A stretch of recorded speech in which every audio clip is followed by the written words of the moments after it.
ni meneja wa habari na mawasiliano wa chama cha makocha wa ngumi za kulipwa nchini Tanzania TPBCA.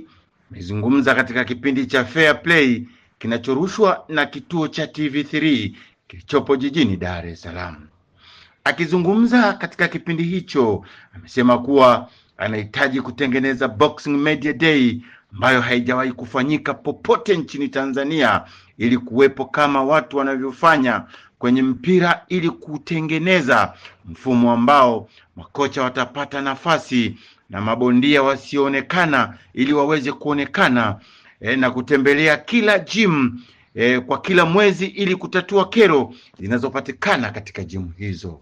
Kitu kingine nahitaji kufanya kutengeneza Boxing Media Day ambayo haijawahi kuwepo.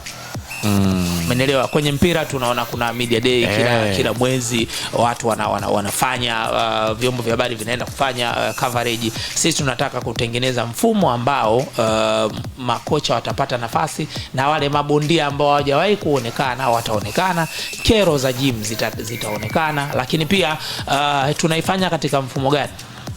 Tunaifanya katika mfumo walau wa kutembelea kwenye gym mara moja kwa mwezi. Tunakuja leo Tagato Boxing Gym, tunazungumza na wewe na mabondia wako. Mwezi ujao tunaenda kwa hivyo Dula Boxing Gym, tunazungumza yeye na mabondia yake. Mwezi unaofuata tunaenda kwa Aliamuya Boxing Gym, mwezi unaokuja kwa Mkwaju Boxing Gym. Tunatembelea walau kwa mwezi mara moja. Sasa sisi peke yetu hatuwezi, kwa sababu bado tunakuwa, bado tunahitaji misuli ya kifedha.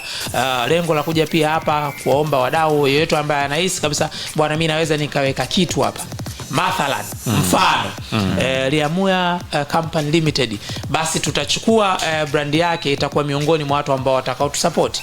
Kwa naweza ikaanza kama unavyoona Aliamuya Company Limited Boxing Media Day, automatically anapata nafasi ya kujitangaza.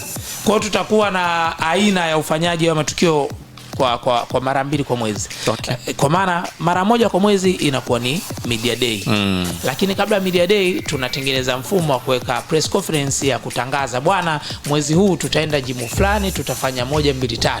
Umeelewa? So kuanzia pale kwenye press conference wadau watapata nafasi ya kujitangaza, lakini pia kuelekea kwenye hii Boxing Media Day pia na wao watapata nafasi kwa mdhamini kuweka banners zake pale gym.